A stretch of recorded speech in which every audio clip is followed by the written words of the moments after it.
नमस्ते बच्चों। आज से हम अपनी फिजिक्स पढ़ना शुरू करेंगे और जैसा कि आपने इंट्रोडक्टिव वीडियो के अंदर देखा होगा कि मैंने आप सबको बताया था कि व्हाट इज फिजिक्स। तो फिजिक्स के अंदर मैंने आपको कहा था 3 लेटर का खेल था। याद है आपको? 3 लेटर मैंने आपको बताए थे, V.C.R।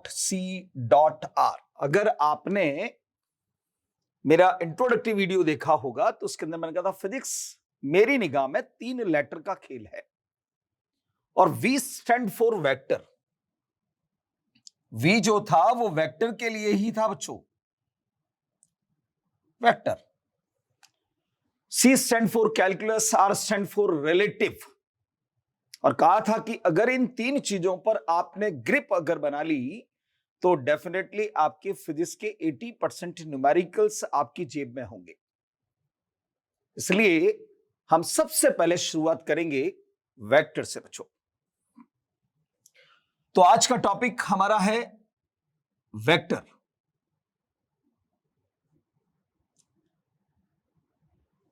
बड़ा ही इंपॉर्टेंट टॉपिक है एग्जामिनेशन पॉइंट ऑफ व्यू से भी, और बाकी के फिजिक्स में जो रिलेवेंट टॉपिक होते हैं जिनके अंदर वेक्टर क्वांटिटीज आएंगी उनके अंदर आपको इसके कंसेप्ट से अप्लाई करने ही पड़ेंगे। चलिए बच्चों, सबसे पहली चीज इसके अंदर जो आती है कि what is physical quantity. Physical quantities किसे कहेंगे हम, पहले ये पता होना चाहिए। Everything which can be measured known as physical quantities. क्या मैंने बोला बच्चों? Everything which can be measured known as physical quantities। वो सभी चीजें जिनको आप मेजर कर सकते हैं उनको हम बोलते हैं फिजिकल क्वांटिटीज। एग्जाम्पल की बात करें, जैसे मैं प्रैक्टिकल एग्जाम्पल्स की बात करता हूं बच्चों। ऐसी फिजिकल क्वांटिटीज हैं जिनको आप मेजर कर सकते हैं, उनको हम फिजिकल क्वांटिटीज का नाम देते हैं। आप कोई भी चीज, जैसे मैं कहूं यार बच्चों इस पेन की लेंथ क्या होगी, तो तुरंत आप कहेंगे सर हार्डली 12 सेंटीमीटर। आपने सिर्फ मुझे क्या बोला? 12 सेंटीमीटर, यानी 12 सेंटीमीटर। तो आपने सिर्फ 12 क्यों नहीं बोला? आप ये भी कह सकते सर 12 है। अब क्या है 12 यार? 12 नंबर में है या इसकी लेंथ का मेजरमेंट है? क्योंकि आप अगर सिर्फ ये बोलते 12 तो मेरे कुछ समझ में नहीं आता, पर आपने बोला 12 सेंटीमीटर, इसका मतलब आपने एक न्यूमेरिकल वैल्यू के साथ आपने एक यूनिट भी बोली है। बिना यूनिट के फिजिकल क्वांटिटीज को आइडेंटिफाई नहीं किया जा सकता। एग्जाम्पल में जैसे देखें आप, मास। मास आप मार्केट में जाते हो, चलो मम्मी ने आपकी ने बोला कि बेटा जाकर बाजार से शुगर लेकर आओ, शक्कर। तुरंत आप उससे मम्मी कितनी लानी है? हम बोलते 1 केजी ले आना। दुकानदार को भी जाकर आप बोलते हो 1 केजी शुगर देना भैया, 1 किलो शक्कर देना भैया। आप सिर्फ उसको बोलो जाकर कि भैया 1 शुगर देना। क्या समझ में आया उसको? 1 शुगर का मतलब क्या? 1 किलो चाहिए भैया, 1 ग्राम चाहिए, 1 दाना चाहिए, क्या है? जब तक आप उस नंबर के साथ कोई भी यूनिट नहीं बोलेंगे तब तक फिजिकल क्वांटिटी का अर्थ नहीं होता है। और इसीलिए फिजिक्स के अंदर आता है यूनिट एंड डायमेंशन वाला चैप्टर बच्चों, कि यूनिट एंड डायमेंशन वो भी हम पढ़ेंगे आगे चलकर, पर आज सबसे पहले हम पढ़ेंगे वेक्टर। तो मास हो गया बच्चों, लेंथ हो गई, टाइम हो गया, और बहुत सारी स्पीड, वेलोसिटी, पर आप देखेंगे और बहुत सारी क्वांटिटीज है यार। कहां तक लिखोगे आप? एक्सेट्रा लिख देता हूं मैं, ठीक है।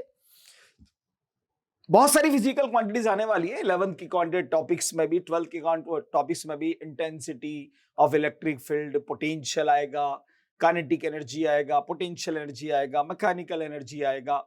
बहुत सारी क्वांटिटीज हैं, पर आप देखेंगे कि कुछ क्वांटिटीज ऐसी होती है बच्चों जिनमें डायरेक्शन की बहुत जरूरत होती है। बिना डायरेक्शन के काम नहीं चलता है। तो इतना तो हमें समझ में आ गया कि फिजिकल क्वांटिटी का मतलब जिनको हम मेजर कर सकते हैं उनको हम फिजिकल क्वांटिटीज कहते हैं।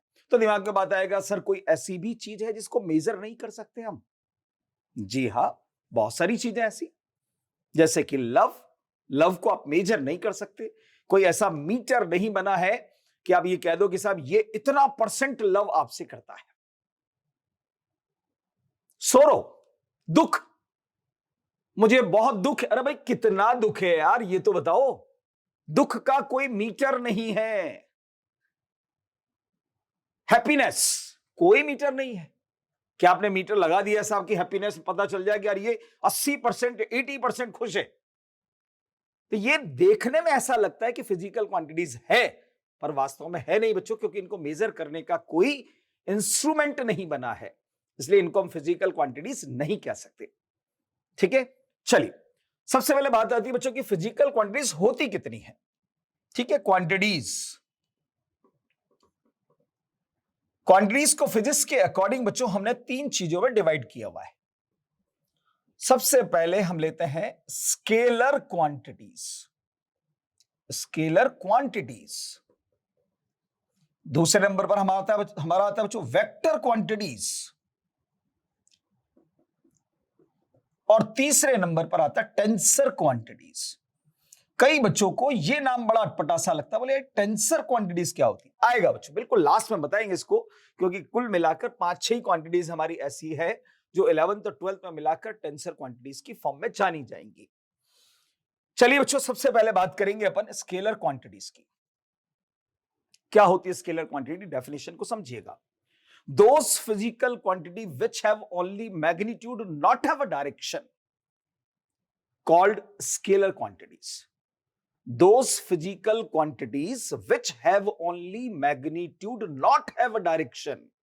कुछ क्वांटिटीज ऐसी हैं जिनके पास केवल और केवल मैग्नीट्यूड होता है, जिनमें डायरेक्शन की आवश्यकता हमें नहीं होती है, उन्हें हम कहते हैं स्केलर क्वांटिटीज। जैसे कि मास, आप दुकानदार के पास जाकर यह नहीं कहते हो कि भैया 1 किलो शक्कर देना नीचे की तरफ, या 1 किलो शक्कर देना दाएं हाथ की तरफ, ऐसा नहीं कहते आप। कोई डायरेक्शन नहीं बताते हो आप उसको, सिर्फ कहते हो 1 किलो शक्कर देना। तो वहां किसी डायरेक्शन की रिक्वायरमेंट नहीं है। जैसे कि टाइम स्केलर क्वांटिटी है हमारे पास। आप ये नहीं कहते हो कि साहब अभी क्या समय हो रहा है, बोले साहब अभी हो रहा 12:30 आगे की तरफ, या 12:30 नीचे की तरफ, या 12:30 ऊपर की तरफ। ऐसी कोई डायरेक्शन टाइम के साथ रिक्वायरमेंट नहीं है। लेंथ आपसे पूछा गया, मैंने कहा आपने बताया 12 सेंटीमीटर, पर आपने मुझे यह नहीं बताया कि सर 12 सेंटीमीटर आपके राइट साइड से लेफ्ट साइड की तरफ है या लेफ्ट साइड से राइट। अरे भाई दोनों तरफ से नाप ले, एक ही आएगा, उसमें डायरेक्शन की रिक्वायरमेंट नहीं है। तो those physical quantities which have only magnitude, not have direction, called scalar quantities. Those quantities which have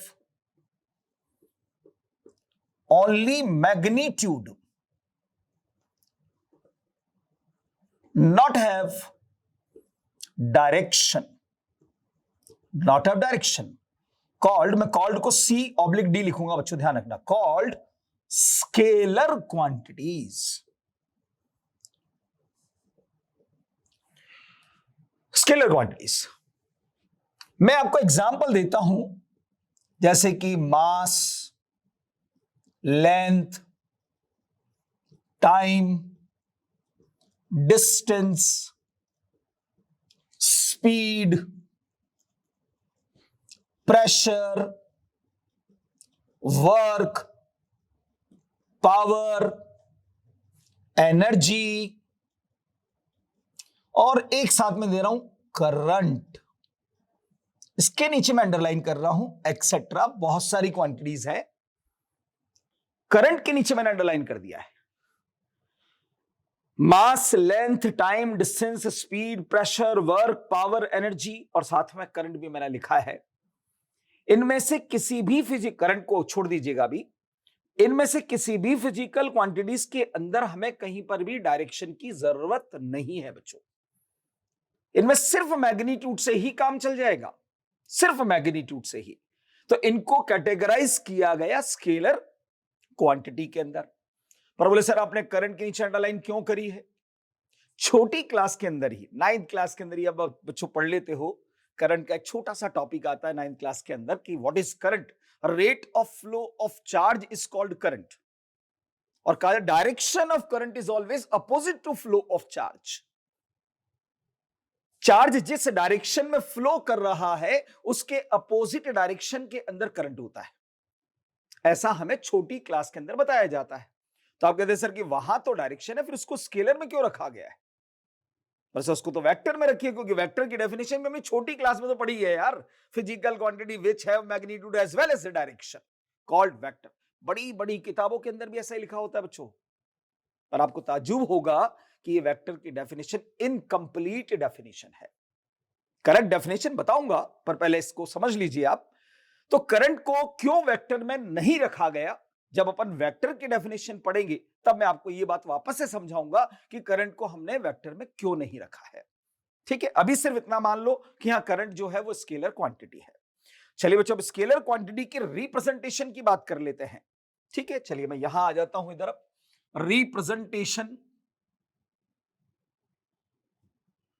representation of scalar.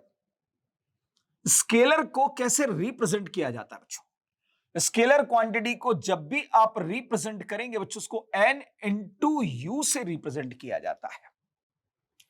n stand for numerical value, n stand for numerical value and u stand for unit. बिना unit के आप किसी भी physical quantity को बोलोगे, यानी सिर्फ numerical value बोलोगे, तो उसका कोई सेंस नहीं होता है। दुनिया का कोई माइक का लाल ये नहीं बता सकता कि मैं किस क्वांटिटी की बात कर रहा हूं। अगर मैं कहता हूं मेरे पास 5 है, कोई नहीं बता सकता मैं किसकी बात कर रहा हूं। नीट 2013 के अंदर जब पेपर हुआ बच्चों, तो एक सब्जेक्टिव पेपर भी हुआ। वहां बड़ी इसकी यूनिट की पहचान वहां सबसे ज्यादा इंपॉर्टेंट थी। क्वेश्चन एक आया था, पूछा गया था वेलोसिटी के बारे में, पर कई बच्चे जैसे फाइनल बना आंसर आता है, बोले वेलोसिटी 5 मीटर पर सेकंड, बोल तो देते हैं 5 मीटर पर सेकंड, पर आपने, मैं एग्जांपल भी बन जाएगा मेरा, कि वेलोसिटी की अगर बात की 5 उसकी न्यूमेरिकल वैल्यू है और मीटर पर सेकंड उसकी यूनिट है बच्चों। पर जिन बच्चों ने यूनिट लिखकर दी उनका तो आंसर करेक्ट माना गया, पर जिन्होंने सिर्फ 5 लिखकर दिया उनका आंसर करेक्ट नहीं माना, क्योंकि v से हम रिप्रेजेंट कर सकते हैं वेलोसिटी को, स्पीड को, पोटेंशियल को। तो ये कौन सी क्वांटिटी है भाई, ये तो बता। ये क्वांटिटी मीटर पर सेकंड से आइडेंटिफाई हुई कि ये स्पीड के बारे में बात कर रहा है, क्योंकि ये डायरेक्शन नहीं लिखी हुई है, कोई डायरेक्शन नहीं है, तो यहां पर स्पीड की बात हो रही है। ठीक है, हाँ डायरेक्शन भी अगर आप लिख देते हो कि इन ईस्ट डायरेक्शन, तो फिर ये वेलोसिटी बन जाएगा। मेरे हिसाब से स्केलर क्वांटिटी के अंदर बात समझ में आ गई होगी, क्योंकि स्केलर क्वांटिटी के लिए सिर्फ यही चीज हमारे लिए इंपॉर्टेंट है। Physical quantity which have magnitude as well not have direction called scalar quantity. केवल और केवल मैग्नीट्यूड की जरूरत है, पर उसको रिप्रेजेंट करने का तरीका होगा n इंटू यू के साथ आपको रिप्रेजेंट करना होगा न्यूमेरिकल वैल्यू विद यूनिट। अब बात करते हैं बच्चों वेक्टर की। चलिए भाई, वेक्टर क्या होता है पहले समझिएगा। जैसा मैंने अभी कहा कि छोटी क्लास के अंदर आप जो कहते हो डेफिनेशन। चलिए बच्चों, तो अब बात करते हैं जरा वेक्टर की। मैंने जैसा कहा आपसे कि छोटी क्लास के अंदर आप वेक्टर की डेफिनेशन को पढ़ते हैं, और वहां बिल्कुल क्लियर वर्ड में लिखा होता है बच्चों, कई बुक्स में भी लिखा हुआ है यार ऐसा, physical quantity which have magnitude as well as a direction called vector. पर जैसा मैंने अभी थोड़ी देर पहले ही कहा कि यह डेफिनेशन इनकंप्लीट है बच्चों, क्योंकि करंट एक ऐसी फिजिकल क्वांटिटी है जिसके पास मैग्नीट्यूड भी है और डायरेक्शन भी है। इसलिए आप इसको फिर वेक्टर में रखिए, स्केलर में क्यों रखा हुआ है। पर एक्चुअली में क्या है वेक्टर की करेक्ट डेफिनेशन, सुनिएगा ध्यान से। Physical quantity which have magnitude as well as direction and also follows the vector addition laws, that quantity must be a vector. क्या है? Physical quantity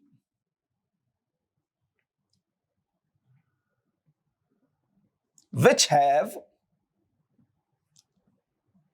have magnitude as well as direction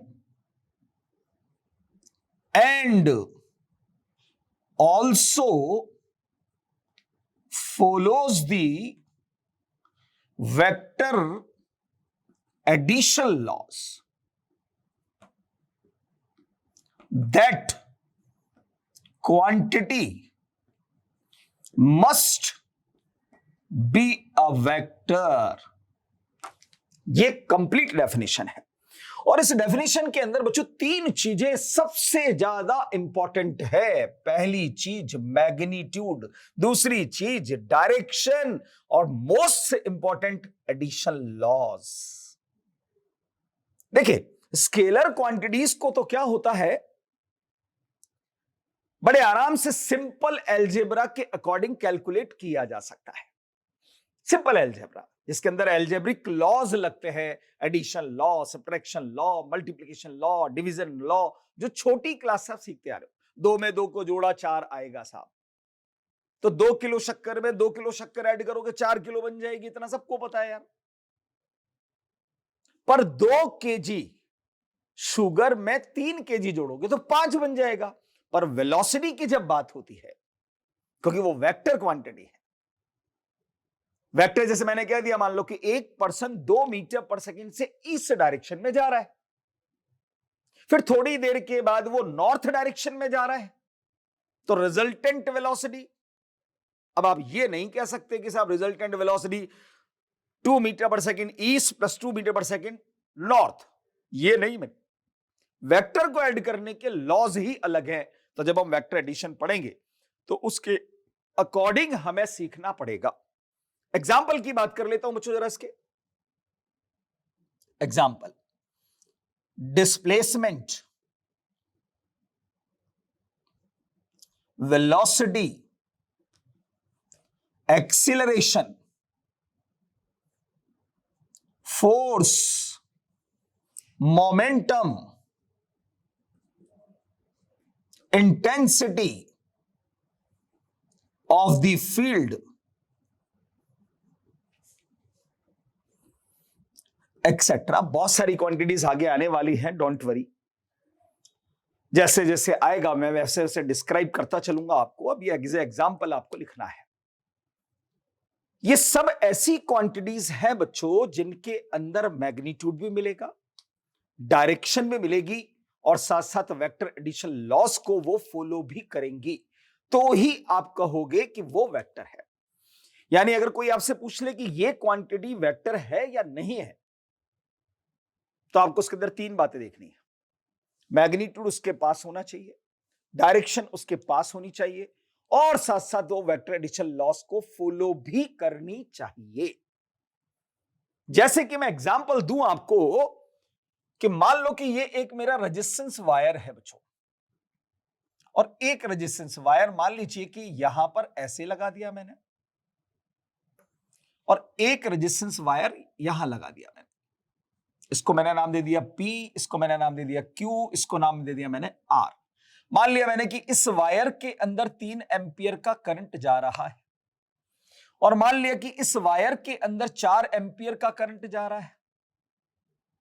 अगर मैं यहां पर current को major करने का instrument ammeter लगा देता हूं, तो मुझे दिखता है कि वो यहां पर जो जा रहा है वो 7 एम्पियर का करंट जा रहा है।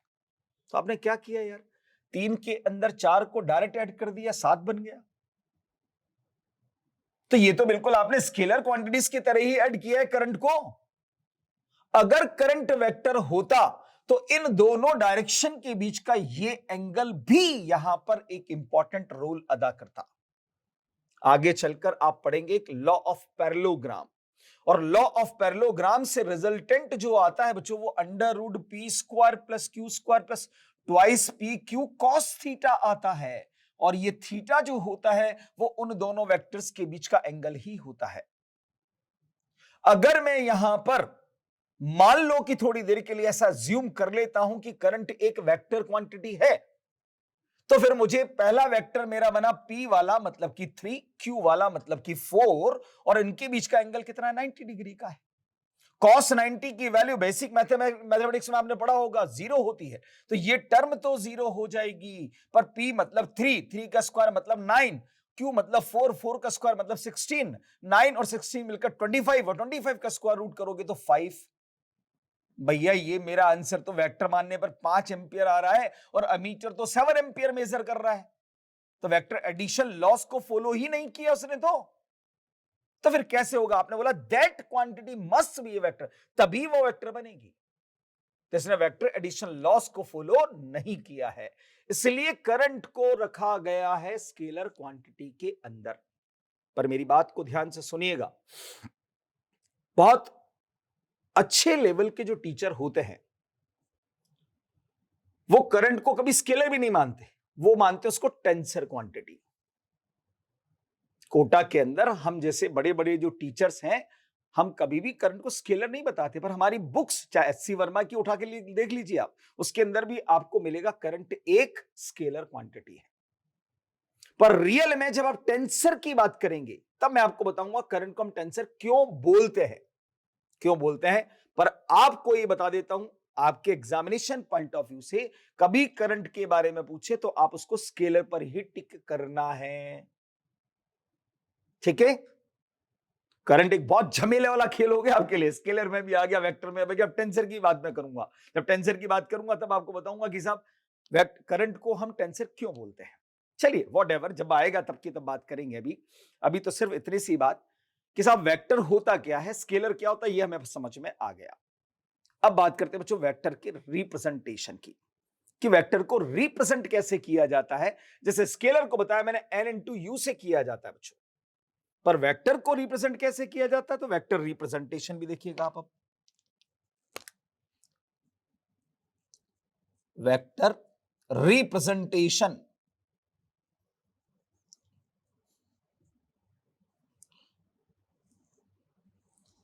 दो तरीके हैं बच्चों वेक्टर को रिप्रेजेंट करने का। एक तरीका है ग्राफिकल मेथड,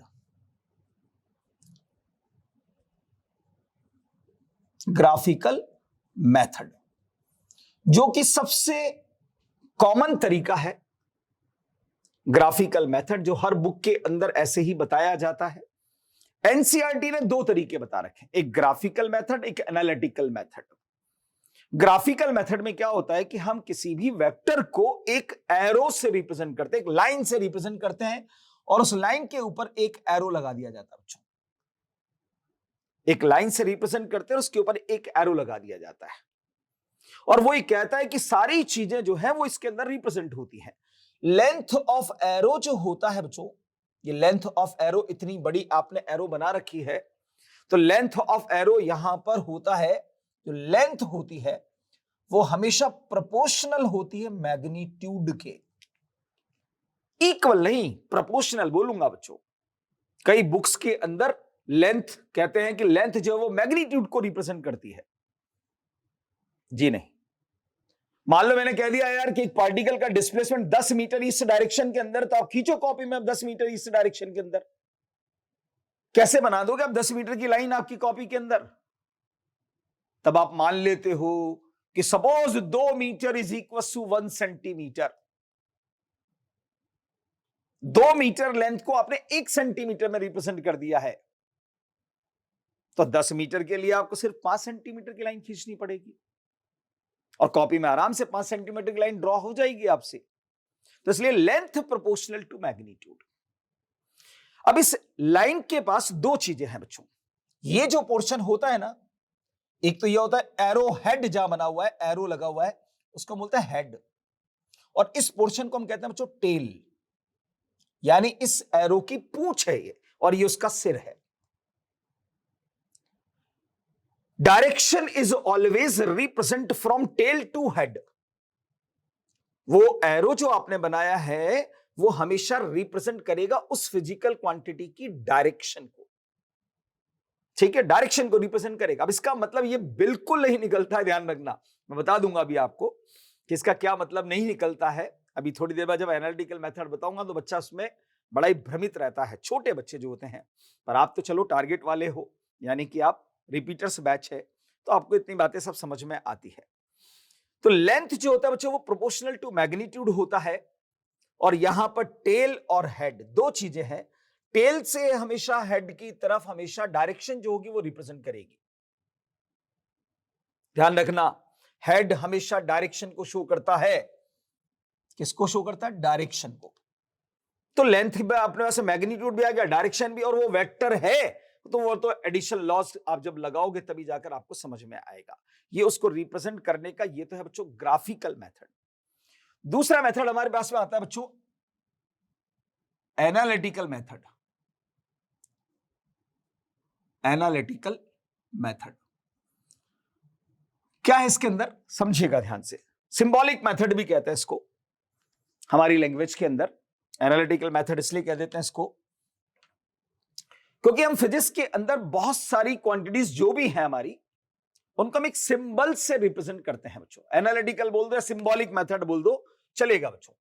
और इसको हम सिंबॉलिक मेथड भी कहते हैं, ध्यान रखना। सिंबॉलिक मेथड क्या है? ये हर फिजिकल क्वांटिटी को हम एक सिंबल से रिप्रेजेंट करते हैं।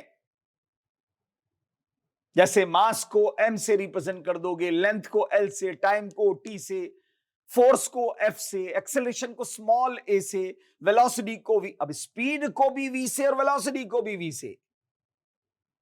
प्रॉब्लम यह है, तो जैसे आपको मैंने कहा कि वेलोसिटी जब आपके पास आएगी तो आप वेलोसिटी को लेटर v से रिप्रेजेंट करोगे। एक्सेलरेशन जब आएगा तो आप उसको स्मॉल a से रिप्रेजेंट करेंगे। फोर्स जब आएगा तो उसको आप F से रिप्रेजेंट करोगे। इंटेंसिटी जब आएगी तो आप उसको I से रिप्रेजेंट या E से भी रिप्रेजेंट कर देते हैं कभी कई बार। ऐसे बहुत सारी क्वांटिटीज हैं जिनको हम आगे चलकर सीखने वाले हैं।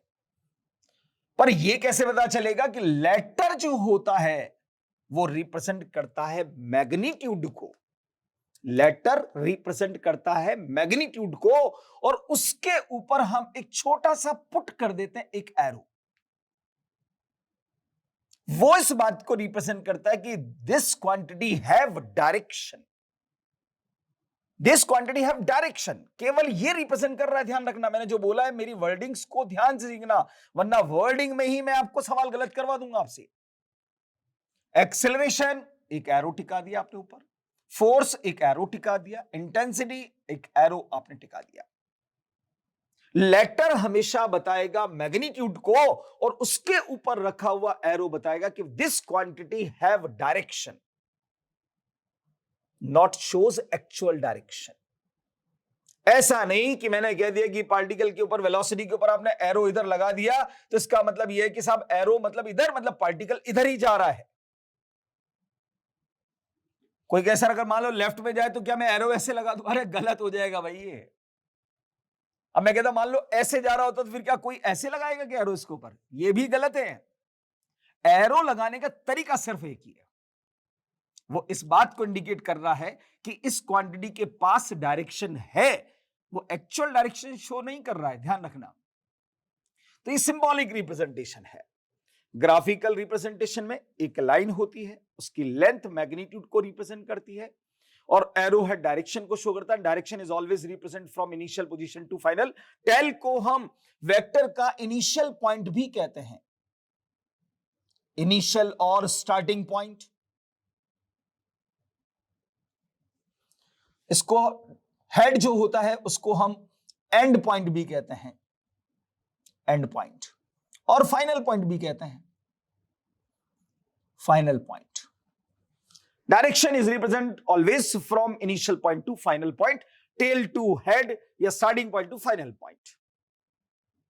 चलिए बच्चों, ये तो बात हुई सिर्फ स्केलर और वेक्टर क्वांटिटीज के इंट्रोडक्शन की, कि स्केलर क्या होता है, वेक्टर क्या होता है। जहां तक मैं समझता हूं ये सब बातें आपको समझ में आ गई होंगी। अब बात करते हैं अपन टाइप्स ऑफ वेक्टर की बच्चों। टाइप्स ऑफ वेक्टर, वैसे तो बच्चों वेक्टर्स बहुत सारे क्वांटिटीज वेक्टर हैं, पर हम वेक्टर की टाइप्स पढ़ रहे हैं, और उस टाइप के अंदर नाम से जब थ्योरेटिकल क्वेश्चन कोई आता है बच्चों, तो नाम से काम समझ में आना चाहिए।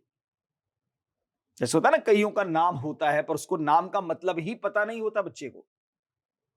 जैसे मेरा नाम कमलेश है, पर मुझे पता है कि कमलेश का मतलब क्या है, तो ऐसे आपको अपने नाम का अर्थ पता होना चाहिए।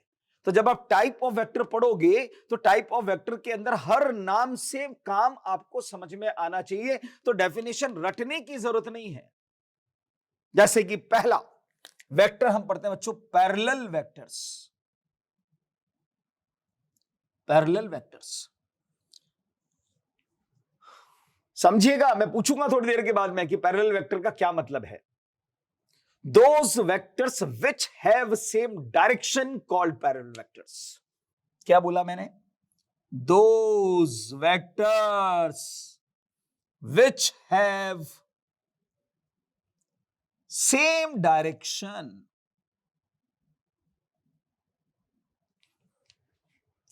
ऐसे वेक्टर जो केवल सेम डायरेक्शन रखते हैं उन्हें कहा जाता है पैरेलल वेक्टर्स। कहीं पर भी मैंने मैग्नीट्यूड की कोई बात ही नहीं की है, मैंने बात की सिर्फ सेम डायरेक्शन की। मान लो कि एक वेक्टर मैंने ये ड्रॉ कर दिया बच्चों, सपोज ये ए वेक्टर है, एक मैंने यहां दूसरा छोटा वेक्टर ड्रॉ कर दिया, बी वेक्टर है। दोनों की डायरेक्शन सेम है, दोनों की डायरेक्शन सेम है, तो therefore A vector is parallel to B vector. दोनों वेक्टर एक दूसरे के पैरेलल है। मैग्नीट्यूड की कोई बात ही नहीं करी तो मैं मैग्नीट्यूड के बारे में दिमाग क्यों लगाऊं भाई? जैसे ही बोला जाए पैरेलल, तुरंत दिमाग में आना चाहिए हैव सेम डायरेक्शन। पैरेलल मतलब have same direction, direction same रखनी है। मैग्नीट्यूड के बारे में कोई चर्चा नहीं की गई तो हम दिमाग भी नहीं लगाएंगे मैग्नीट्यूड के अंदर, हम बात करेंगे सिर्फ डायरेक्शन की। पहले वेक्टर की डायरेक्शन आपको दिख रही है राइट साइड पर, तो दूसरे वेक्टर की डायरेक्शन भी राइट साइड पर ही होनी चाहिए। मैग्नीट्यूड के बारे में कुछ भी हो सकता है, दोनों वेक्टर के मैग्नीट्यूड इक्वल भी हो सकते हैं, अनइक्वल भी हो सकते हैं। क्योंकि मैग्नीट्यूड के बारे में कोई बात ही नहीं करी तो मैं क्यों दिमाग लगाऊं भाई? मुझसे बात की गई सिर्फ डायरेक्शन की, तो हैव सेम डायरेक्शन। पर जब कभी भी दो वेक्टर पैरेलल होते हैं तो उनके बीच में एंगल हमेशा 0 डिग्री होता है बच्चों। इनके बीच में एंगल होता है angle between parallel vectors. Angle between parallel vectors जो होता है वो हमेशा कितना होता है बच्चों? 0 डिग्री का एंगल होता है। दो पैरेलल वेक्टर्स के बीच का एंगल हमेशा 0 डिग्री होगा। समझ में आ गया होगा जहां तक मैं समझता हूं। चलिए, अगर समझ में आ गया तो मुझे यह बताओ कि मान लो, अब जरा ध्यान से देखिएगा, मैं आपके सामने दो पेन ले रहा हूं, ठीक है? इस पेन का टिप जो है उसको आप एरो हेड मान लीजिएगा। एरो हेड जो होता है ना, डायरेक्शन। तो ये एक वेक्टर मैंने ले लिया, इसका नाम रख दिया मैंने पी वेक्टर। इसका नाम रख दिया मैंने पी वेक्टर। अगर मान लो मैंने दूसरा पेन ये क्यू वेक्टर लिया और उसकी भी डायरेक्शन अगर इधर रखी है, तो क्या ये दोनों पैरेलल है? पहले अपने आप का जवाब दे लीजिए। आप ऑब्वियसली कहोगे यस सर पैरेलल है। मैंने कहा अगर ऐसे रख दिया तो सर अब भी पैरेलल है। मैंने अगर ऐसे रख दिया तो सर अब भी पैरेलल है। मैंने अगर ऐसे रख दिया तो सर अब भी पैरेलल है।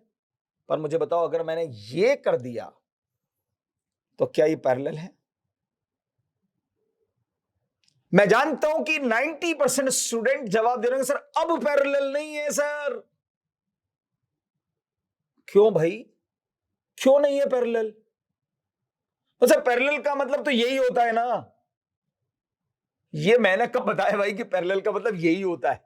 मैंने तो बताया हैव सेम डायरेक्शन। तो मैं आपसे ये पूछूं इस पेन की डायरेक्शन किधर है? बस सर राइट साइड पर। मैं पूछूं इसकी डायरेक्शन किधर है? बोले सर राइट साइड पर। तो है ना पैरेलल, फिर तो पैरेलल ही है ना भाई। मैं अगर ऐसे रख दूंगा तब भी पैरेलल है, मैं ऐसे रख दूंगा तब भी पैरेलल है, ऐसे कर दूंगा तब भी पैरेलल है, चाहे मैं ऐसे रख दूंगा, आगे पीछे कर दूंगा, यूं कर दूंगा, डायरेक्शन सेम है तो पैरेलल ही है, फिर वो कहीं पर भी पड़े हों दोनों वेक्टर। ये सही मतलब है कि विच हैव सेम डायरेक्शन। दो वेक्टर अगर हैं, मान लो एक पेन यहां इंस्टीट्यूट के अंदर पड़ा हुआ है और इसी डायरेक्शन के अंदर दूसरा पेन आपके घर पर पड़ा हुआ है, पर भैया दोनों की डायरेक्शन सेम है तो भी पैरेलल है, चाहे वो एक ही लाइन के ऊपर क्यों ना हो, वो अलग बात है कि कोलिनियर भी है, वो आगे बात करेंगे अगले कोलिनियर की बात, पर अभी बात काम कर रहा हूं पैरेलल की। आपने देखा कि दो वेक्टर सर ने दिए, दोनों की डायरेक्शन सेम, मतलब पैरेलल, दैट्स ऑल। क्लियर? पहला वेक्टर समझ में आ गया पैरेलल वेक्टर क्या होता है। चलिए बात करते हैं अब जरा दूसरे वेक्टर की। चलिए बच्चों, तो अपन ने पैरेलल वेक्टर्स क्या होता है ये समझ लिया। अब बात करते हैं अपन, सेकंड नंबर पर आता है बच्चों अपना anti parallel vectors. Anti parallel vectors, those vectors which have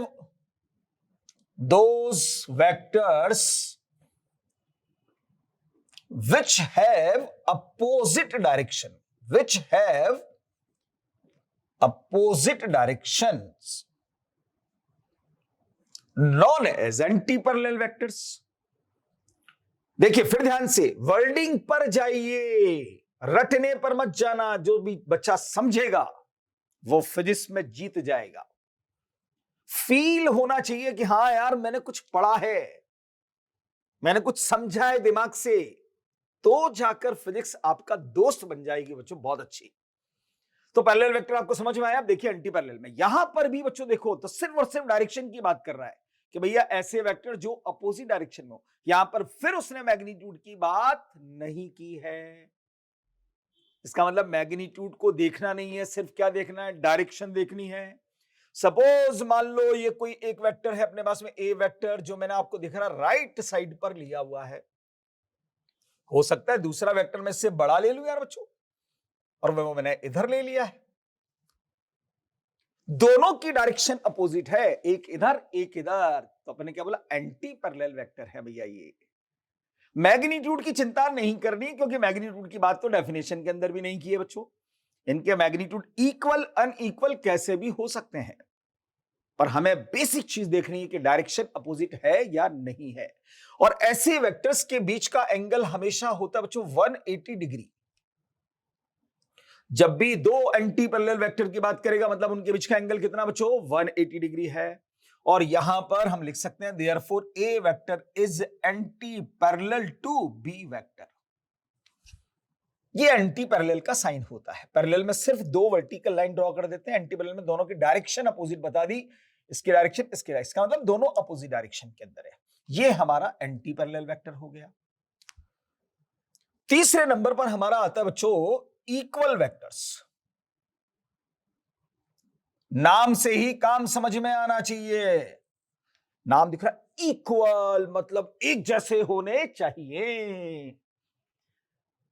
Those vectors which have same magnitude and have same direction, have same magnitude and have same direction, known as equal vectors।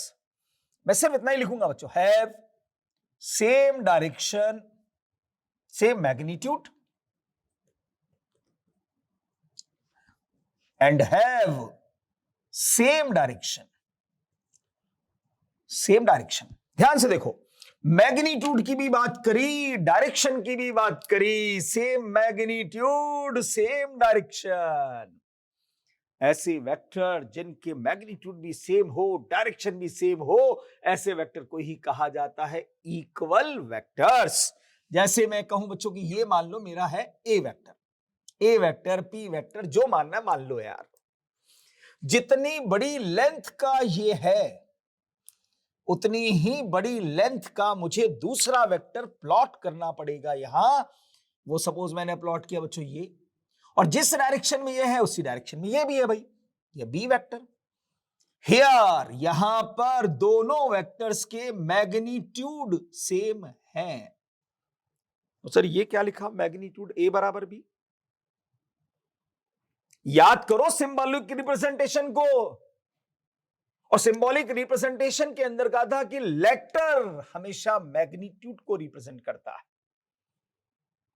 NCERT book जब आप उठाओगे ना, तो NCERT के अंदर कभी भी vector को represent करने के लिए ऐसे, जैसे मान लो वी वेक्टर, तो वहां पर डार्क वी लिख देगा, डार्क वेलोसिटी वेक्टर। उसके बाद एरो नहीं होता है, वहां डार्क को ही उसने बता दिया कि डार्क मतलब लेटर जो होगा वो मैग्नीट्यूड, उसके ऊपर एरो लगा हुआ है, मान लेना भैया। एनसीईआरटी बुक के अंदर ऐसे बता रखा है। पर यहां पर मैंने आपको बताया सिंबॉलिक रिप्रेजेंटेशन के अंदर कि सिंबल जो होता है वो हमेशा मैग्नीट्यूड को ही रिप्रेजेंट करता है, उसके ऊपर एरो नहीं लगानी है।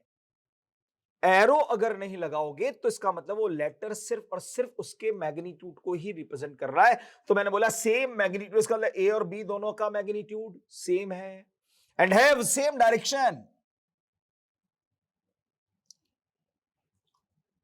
Therefore, A vector is equals to B vector.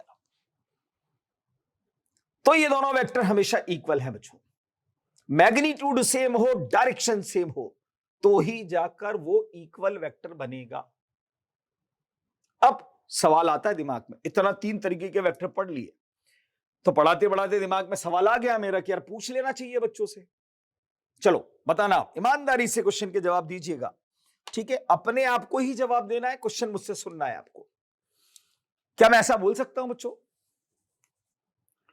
2 statement बोलता हूं, आपको यह बताना है कि कौन सा स्टेटमेंट करेक्ट है और कौन सा स्टेटमेंट रॉन्ग है, ठीक है? मैंने बोला parallel vectors are always equal vectors, एक स्टेटमेंट ये दे दिया मैंने। दूसरा दिया equal vectors are always parallel vectors. खुद सोच लो, पहले मैंने पहले स्टेटमेंट में बोला है कि parallel vectors are always equal vector, और दूसरे में बोला equal vectors are always parallel vectors. तो पहला स्टेटमेंट बिल्कुल गलत है, दूसरा स्टेटमेंट बिल्कुल परफेक्ट करेक्ट है, क्योंकि मैंने पहले में बोला parallel vectors are always equal. नाम से काम समझो, पहले क्या बोला? पैरेलल वेक्टर्स, दिमाग में क्या आया? Have same direction. Are always, always मतलब हमेशा, इक्वल। अरे भाई पैरेलल वेक्टर के अंदर तो मैग्नीट्यूड इक्वल भी हो सकता है, अनइक्वल भी हो सकता है, पर इक्वल वेक्टर के लिए तो मैग्नीट्यूड का सेम होना जरूरी है। हां, अगर मैंने ये कहा होता कि parallel vectors, those vectors which have same magnitude and they are parallel are always equal, तो आप कहते यस, क्योंकि मैंने मैग्नीट्यूड की भी बात कर दी, डायरेक्शन की भी बात कर दी, पर मैंने तो सिर्फ बोला था parallel vectors are always equal. तो पैरेलल में सिर्फ डायरेक्शन ही तो देखी ना आपने, मैग्नीट्यूड के बारे में तो मैंने कोई चर्चा ही नहीं करी आपसे। पर सेकंड स्टेटमेंट के अंदर मैंने क्या बोला?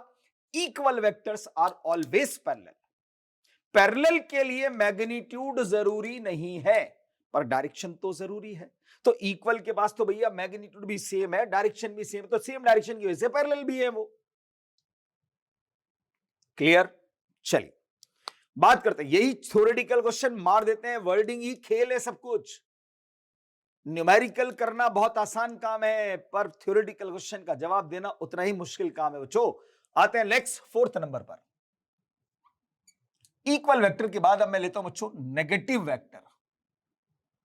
नेगेटिव वेक्टर सुनिएगा ध्यान से।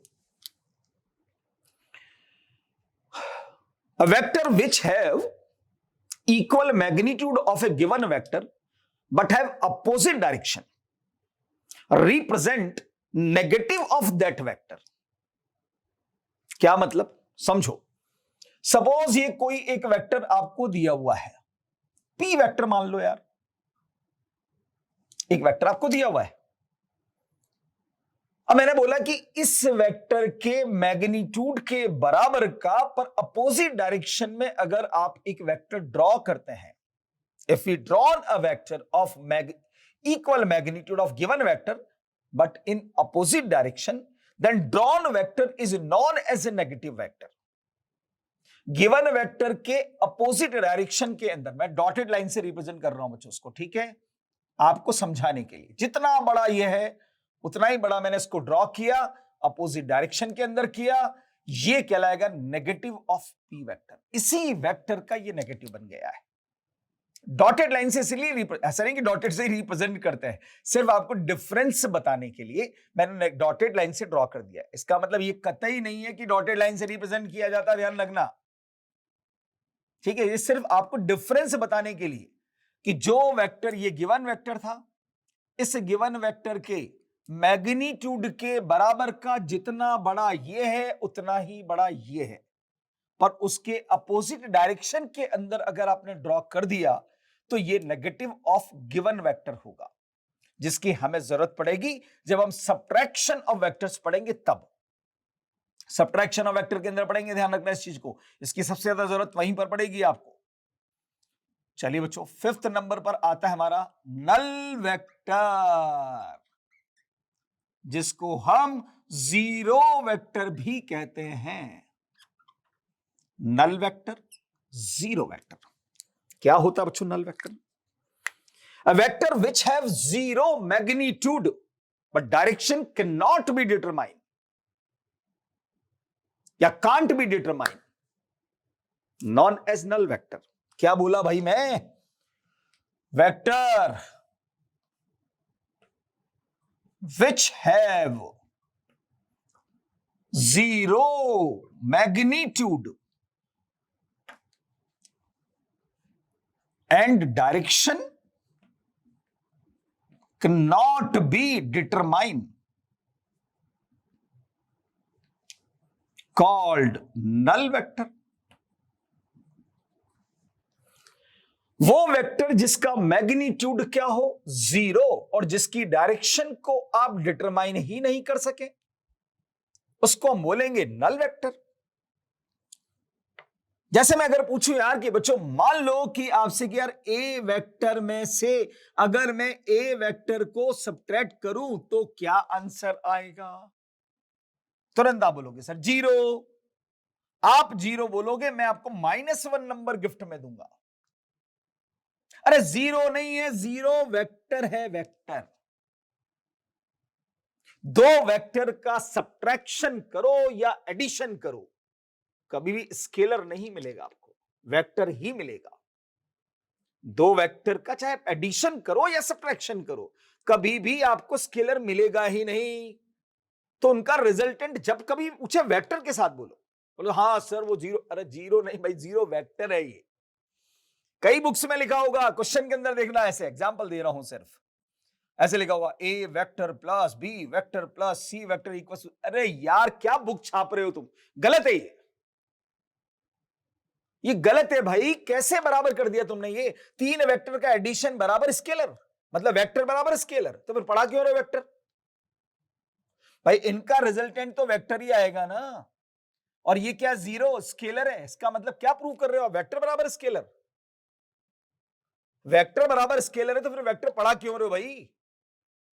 गलत लिखा हुआ ये, इसके ऊपर एरो लगाइए। इतना बड़ा महत्व है इस जीरो का, इस ऊपर एरो का। हल्के में नहीं लेना है कि कोई भी चीज, तभी बातें समझ में आएंगी। एग्जाम्पल दिया मैंने आपको, मान लो ऐसा कहा मैंने कि यार इस ए वेक्टर के अंदर मान लो नेगेटिव ऑफ ए वेक्टर को अगर मैं ऐड कर दूं तब भी आंसर क्या है? Null vector, zero vector. बोले सर इसकी डायरेक्शन को डिटरमाइन क्यों नहीं कर सकते, और इसका मैग्नीट्यूड जीरो का क्या मतलब है?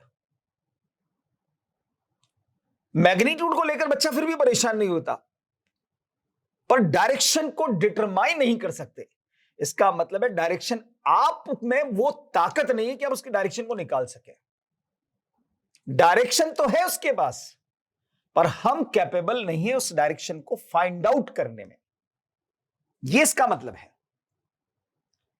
बच्चा इसका मतलब क्या समझ लेता है? उसके बाद डायरेक्शन नहीं है। अरे भाई डायरेक्शन तो नहीं है तो फिर वेक्टर कैसे है? वो डायरेक्शन तो होना जरूरी नहीं है वेक्टर में यार। मैंने बताया तीन चीजें होना जरूरी है, मैग्नीट्यूड उसके पास होना चाहिए, डायरेक्शन उसके पास होनी चाहिए, और वेक्टर एडिशन लॉस को फॉलो करनी चाहिए, तो ही तो वेक्टर बनेगा ना भाई। पर यहां आप कह रहे हो कि सर डायरेक्शन नहीं। अरे डायरेक्शन तो है, पर हम उसको कैलकुलेट करने में सक्षम नहीं है। हमारे अंदर वो एबिलिटी नहीं है कि हम उस डायरेक्शन को फाइंड आउट कर सकें। बोले सर कैसे? कैसे? तो चलो मैं आपको बताता हूं कैसे, समझिएगा ध्यान से। इसके लिए अपने को चलना पड़ेगा वापस से वेक्टर रिप्रेजेंटेशन पर। दो तरीके से रिप्रेजेंटेशन बताया था, एक बताया था ग्राफिकल रिप्रेजेंटेशन, एक बताया सिंबॉलिक रिप्रेजेंटेशन। बात कीजिए ग्राफिकल रिप्रेजेंटेशन की। क्या बताया था मैंने? लेंथ ऑफ एरो उसके मैग्नीट्यूड को रिप्रेजेंट करता है। तो पहले आप एक ऐसा एरो बनाओ, एक ऐसी लेंथ ड्रॉ करो जिसकी लंबाई कितनी हो? 0। उसे कैसे ड्रॉ होगी वो? सोचो कैसे होगी ड्रॉ।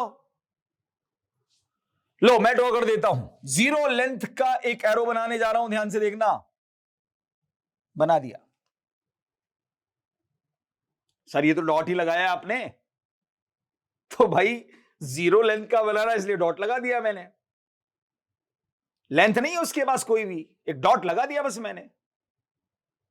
अब डायरेक्शन क्यों नहीं फाइंड कर सकते सर?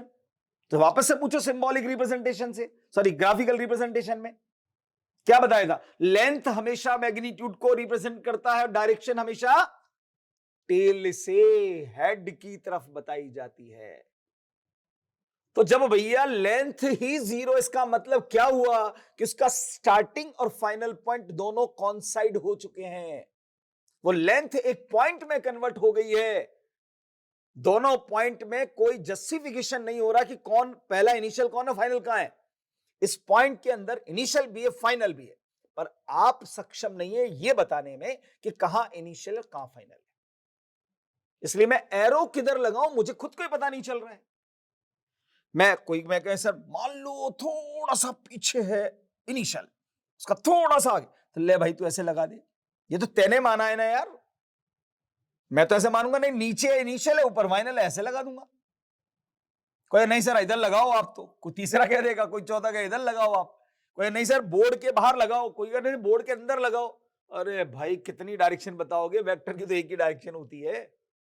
इसलिए direction can not be determined, direction नहीं निकाल सकते। तो नल वेक्टर का मैग्नीट्यूड हमेशा 0 होता है। 0 होने का मतलब है कि सिंबॉलिक रिप्रेजेंटेशन के अंदर उसका इनिशियल और फाइनल पॉइंट दोनों का कॉन्साइड हो जाना, दोनों का कॉन्साइड हो जाना। और डायरेक्शन आप बता नहीं सकते क्योंकि इनिशियल फाइनल पॉइंट दोनों कॉन्साइड हो गए। ठीक है, तो ये ध्यान रखना, दो वेक्टर्स अगर इक्वल मैग्नीट्यूड के हो, सेम डायरेक्शन के हो, तो उनके सब्ट्रैक्शन का रिजल्टेंट नल वेक्टर आता है बच्चों, नल वेक्टर आता है, ध्यान रखना। ठीक है, या किसी एक वेक्टर का, एक वेक्टर में उसी के नेगेटिव वेक्टर को अगर ऐड करोगे तब भी क्या आएगा? नल वेक्टर ही आएगा। ठीक है, चलिए बात करते बच्चों अब जरा छठे नंबर पर कोलिनियर वेक्टर्स। कोलिनियर वेक्टर्स का क्या मतलब, नाम से समझ। कोलिनियर, लीनियर मतलब लाइन। तो किसी एक लाइन पर जितने भी वेक्टर्स हो वो सब कोलिनियर कहलाएंगे। इस लाइन पर जितने भी वेक्टर होंगे वो सब कोलिनियर। ध्यान से देखो, मैंने बोला those vectors which are present on a line known as collinear vector. पर मैंने कहीं पर भी डेफिनेशन में ना डायरेक्शन की बात करी ना मैग्नीट्यूड की बात करी, मैंने सिर्फ बोला ऐसे वेक्टर जो एक लाइन पर होते हैं। हो सकता है भैया एक वेक्टर ये वाला बना दिया मैंने, कोई कहे नहीं सर इधर बनाओ, ले बना दिया। नहीं सर थोड़ा सा इससे बड़ा इधर बना दो, ले भाई बना दिया। एक ही लाइन पर है, ये P वेक्टर है, ये Q वेक्टर है, ये R वेक्टर है, ये एक ही लाइन पर है, इसलिए क्या कहलाएंगे? Collinear vectors. क्योंकि डेफिनेशन के अंदर कहीं पर भी ये नहीं लिखा हुआ है कि इनकी सब डायरेक्शन सेम होनी चाहिए, मैग्नीट्यूड सेम होना चाहिए, अलग अलग होना चाहिए। सिर्फ बोला है those vectors which are present on a line known as collinear vectors. I think समझ में आ गया होगा। 7th नंबर पर आते हैं बच्चों, को इनिशियल वेक्टर। को इनिशियल वेक्टर्स ऐसे वेक्टर जिनका स्टार्टिंग पॉइंट सेम हो। स्टार्टिंग पॉइंट सेम होने का मतलब है उनका इनिशियल पॉइंट कॉमन पॉइंट होना चाहिए। जैसे कि इस पॉइंट से एक वेक्टर मैंने इधर ड्रॉ कर दिया, एक वेक्टर मैंने इधर ड्रॉ कर दिया, एक वेक्टर मैंने इधर ड्रॉ कर दिया, ये सब को इनिशियल वेक्टर्स हैं, क्योंकि इन सभी वेक्टर का स्टार्टिंग पॉइंट सेम है, इसलिए इनको क्या बोलेंगे हम? को इनिशियल पॉइंट। नाम से पता चल रहा है, को मतलब कॉमन, इनिशियल सबका इनिशियल कॉमन हो, उसको हम क्या बोलेंगे? को इनिशियल वेक्टर्स। चलिए बच्चों 8th नंबर पर आते हैं। सबसे इंपॉर्टेंट वेक्टर की बात कर लेता हूं मैं, क्योंकि ऐसे तो बच्चों बहुत सारे वेक्टर्स हैं, ठीक है, पर आपको बता दूं सबसे इंपॉर्टेंट वेक्टर हमारा होगा बच्चों यूनिट वेक्टर। क्या होता है unit vector? A vector which have unit magnitude and only represent direction is known as unit vector. क्या बोला भाई मैंने बोला एक वेक्टर जिसका मैग्नीट्यूड यूनिट हो, मतलब कि 1 हो, and only represent direction, only represent direction. ऐसा वेक्टर जिसका मैग्नीट्यूड ऑलवेज 1 होता हो और जो केवल और केवल डायरेक्शन को रिप्रेजेंट करने के काम आता हो, उसे ही कहा जाता है बच्चों यूनिट वेक्टर। समझिएगा ध्यान से बातों को। अब मान लो कोई भी एक वेक्टर है बच्चों, उसका यूनिट वेक्टर मुझे बनाना है, कोई भी एक वेक्टर है, तो पहली बात तो यूनिट वेक्टर जब आप इसका बनाओगे, ए वेक्टर है मान लो, तो इसका यूनिट वेक्टर बनाने का तरीका क्या होगा वो समझ लीजिएगा। वेक्टर ए को बनाना है तो ए लिखिए और उसके ऊपर एक कैप लगा दीजिए ऐसे, क्योंकि यूनिट वेक्टर को हमेशा कैप से ही रिप्रेजेंट करोगे, इसके ऊपर एरो नहीं लगाओगे आप, ठीक है। यूनिट वेक्टर को हमेशा कैप लगाकर रिप्रेजेंट किया जाता है। बराबर जो वेक्टर का आपको निकालना है ना, उस वेक्टर को यहां लिखो और उसी के मैग्नीट्यूड से डिवाइड कर दीजिए, उसके मैग्नीट्यूड से डिवाइड कर दीजिए। इसी को मैं ऐसे भी लिख सकता हूं, ए वेक्टर मैग्नीट्यूड को हम ऐसे मॉड फॉर्म में भी लिखते हैं बच्चों, मॉड ऑफ ए वेक्टर, इसको मॉड फॉर्म बोला जाता है, ठीक है। किसी वेक्टर को दो वर्टिकल लाइंस के बीच में बंद करने का मतलब है मॉड ऑफ वेक्टर, इसका मतलब उसकी सिर्फ मैग्नीट्यूड की बात कर रहे हैं। ये हमारा बेसिक फॉर्मूला है यूनिट वेक्टर को कैलकुलेट करने का। जिस भी वेक्टर का मैं यूनिट वेक्टर पूछूंगा, उस वेक्टर के अंदर उसी के मैग्नीट्यूड से डिवाइड करोगे तो बनेगा उसका यूनिट वेक्टर। पर ध्यान से देखो, अगर मैं इस मैग्नीट्यूड को बच्चों इधर ले जाऊं, इसको मैं उठाकर अगर इधर ले जाऊं, इसको या इसको, एक ही बात है, ये भी मैग्नीट्यूड है, ये भी मैग्नीट्यूड है, तो यहां देखोगे आप ए वेक्टर की जो वैल्यू बन रही है वो क्या बन रही है बच्चों? Mod of A vector into A cap. ये है general form of any vector, general form of any vector, कोई भी वेक्टर उसका ये जर्नल फॉर्म होता है, जर्नल फॉर्म। एग्जाम्पल जैसे मैं कहूं आपसे, ध्यान से, किसी भी वेक्टर को लिखना है तो कैसे लिखेंगे? उसके मैग्नीट्यूड के साथ उसकी डायरेक्शन, मैग्नीट्यूड के साथ उसकी डायरेक्शन। जब मैंने कहा ए वेक्टर की वैल्यू है भाई 3i कैप, 3 उसका मैग्नीट्यूड है, आई कैप उसकी डायरेक्शन है। तो हमारे वेक्टर फिजिक्स के अंदर बेसिक यूनिट वेक्टर्स होते हैं बच्चों, 3 बेसिक यूनिट वेक्टर होते हैं, बेसिक यूनिट वेक्टर्स, जो केवल डायरेक्शन को ही रिप्रेजेंट करने के काम आते हैं, और वो होते हैं I cap, comma J cap and K cap. ये 3 बेसिक यूनिट वेक्टर्स होते हैं, I cap, J cap and K cap. ये क्या रिप्रेजेंट करते हैं? ये एक्सिस डायरेक्शन के अलावा नेचुरल डायरेक्शन को भी रिप्रेजेंट करते हैं। एक्सिस डायरेक्शन मालूम है यार आपको, 3 तरीके के एक्सिस होते हैं, तीनों एक्सिस एक दूसरे के परपेंडिकुलर होते हैं। ये एक्स एक्सिस, ये वाई एक्सिस, ये जेड एक्सिस, जेड सॉरी, और ये ऑरिजिन। एक्स डायरेक्शन जब कभी भी किसी सवालों के अंदर ऐसा मिले, पार्टिकल मूव्स इन एक्स डायरेक्शन, इसका मतलब है कि वो प्लस आई कैप डायरेक्शन में जा रहा है। Particle moves in y direction, इसका मतलब वो जे कैप डायरेक्शन में जा रहा है। Particle moves along Z direction, इसका मतलब वो पॉजिटिव के कैप डायरेक्शन के अंदर जा रहा है। हो सकता है बोले सर कोई कह दे, मान लो particle moves in negative X direction, तो भैया माइनस आई कैप लिख देना यार, नेगेटिव वाई मतलब माइनस जे कैप लिख देना, नेगेटिव जेड मतलब माइनस के कैप लिख देना। ये तो बात है एक्सिस डायरेक्शन की बच्चों, एक्सिस डायरेक्शन। तीन तरीके की एक्सिस डायरेक्शन है हमारे पास, पर इसके अलावा होती है नेचुरल डायरेक्शंस। कोई बता सकता है मुझे कि नेचुरल डायरेक्शन कितने तरीके की होती है भाई? नेचुरल डायरेक्शंस मतलब चार तरीके की होती है। चार तरीके की होती है बोले sir? North, south, east, west. सोच लो यार, चार ही तरीके की होती है क्या? अच्छा चलो मैं एक सवाल पूछता हूं आपसे। टीवी सीरियल वगैरह देखा होगा या कोई ऐसी पिक्चर देखी होगी राजा महाराजाओं वाली, पुराने जमाने में जो पिक्चर होती थी, या टीवी सीरियल ऐसा जिसमें राजा महाराजा आते हों, जैसे कि तेनालीराम वाला जो चल रहा है सीरियल, उसके अंदर भी तो आपने देखा होगा कई बार ऐसा सीन जरूर क्रिएट होता है कि एक सैनिक दौड़ा दौड़ा आता है, राजा से पूछा है महाराज पड़ोसी देश ने आक्रमण कर दिया है, 10 दिशाओं से आक्रमण हो गया। अब मैं जब छोटा था मैं भी ये सोचता था यार 10 दिशाओं से आक्रमण, दिशा 10 कैसे होती है? समझ में ही नहीं आता भाई 10 दिशा कैसे होती है। बोले मैंने तो 4 ही दिशा समझी थी, नॉर्थ, साउथ, ईस्ट, वेस्ट। कैसे 10 डायरेक्शन होती है बच्चों, वो समझिएगा ध्यान से।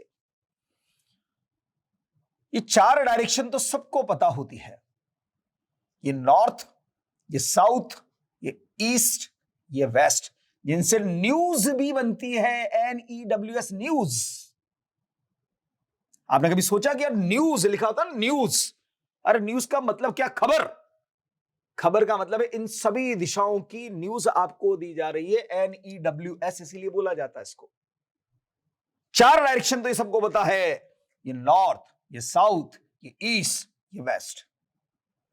ईस्ट डायरेक्शन में कोई भी पार्टिकल हो पॉजिटिव आई कैप से ही शो करना है, वेस्ट में हो माइनस आई कैप से शो करना है, नॉर्थ में हो प्लस जे कैप से शो करना है, साउथ में हो तो माइनस जे कैप से शो करना है। पहले ये बता दो नॉर्थ है कहां? डायग्राम देखकर बच्चा सर ऊपर। अरे भाई ऊपर आसमान होता है, नॉर्थ नहीं होता है।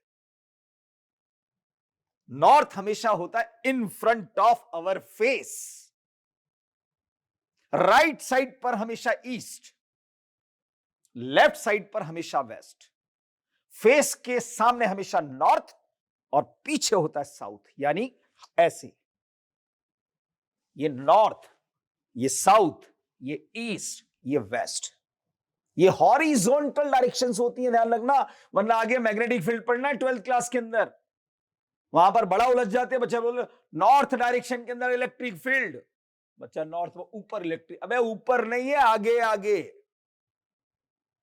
ठीक है, नॉर्थ हमेशा आपके चेहरे के सामने होता है। 4 डायरेक्शन ये हो गई बच्चों। एक डायरेक्शन होती है अपवर्ड्स और एक होती है डाउनवर्ड्स। अपवर्ड डायरेक्शन को प्लस के कैप से और डाउनवर्ड डायरेक्शन को माइनस के कैप से। सर 6 तो हो गई, आप तो 10 की बात कर रहे थे, तो 10 भी बता रहा हूं भाई। नॉर्थ और ईस्ट के बीच में होता है बच्चों नॉर्थ ईस्ट डायरेक्शन, नॉर्थ और ईस्ट के बीच में होता है north east direction. North west direction, south west direction और साउथ ईस्ट या ईस्ट साउथ, जो आपको बोलना है बोल सकते हैं। 1 2 3 4 5 6 7 8 9 10 ऐसे होती है 10 डायरेक्शंस। वो सर बीच वाली डायरेक्शन को कैसे वो जब बीच में आएगा तो मैं बता दूंगा कैसे होगा। अभी तो सिर्फ आपको ये पता करना है कि ये 3 ही बेसिक यूनिट वेक्टर्स हैं जिनसे हम नेचुरल डायरेक्शंस को रिप्रेजेंट करते हैं। ये जो 4 डायरेक्शन है ये स्पेशल कैटेगरी की डायरेक्शन है क्योंकि 2-2 से मिलकर बनी है। मैं केवल सिंगल डायरेक्शन की बात कर रहा हूं अभी आपसे, और सिंगल की सिर्फ 6 डायरेक्शन है हमारी, north, south, east, west, upward and downward. ठीक है, ये हमारी नेचुरल डायरेक्शंस और ये हमारी एक्सिस डायरेक्शन। अब इसकी कैसे मैग्नीट्यूड कैलकुलेट करेंगे, कैसे हम यूनिट वेक्टर कैलकुलेट करेंगे, चलिए वो भी एग्जांपल से मैं आपको सिखाऊंगा। ओके, तो आपने देखा बच्चों कि हमने पैरेलल पढ़ा, एंटी पैरेलल पढ़ा, इक्वल पढ़ा, नेगेटिव पढ़ा, नल वेक्टर पढ़ा, को इनिशियल पढ़ा, को लीनियर पढ़ा, यूनिट वेक्टर पढ़ा। अब यूनिट वेक्टर की बेसिक बातें हमने पढ़ ली। अब कैसे मैग्नीट्यूड कैलकुलेट होगा, कैसे वेक्टर की जनरल फॉर्म तैयार होगी, इसके बारे में हम कैसे मतलब मैग्नीट्यूड को कैलकुलेट कर पाएंगे, इस पर कैसे क्वेश्चंस बनते हैं, वो अपन अगले लेक्चर में पढ़ेंगे बच्चों। ये फर्स्ट लेक्चर जो कि इंट्रोडक्टिव वेक्टर का सिर्फ लेक्चर है, ठीक है। इससे बेसिक चीजें पता चल गई हमें। अब बाकी न्यूमेरिकल सेक्शन हमारा कल से शुरू होगा। Okay, thank you so much, bye.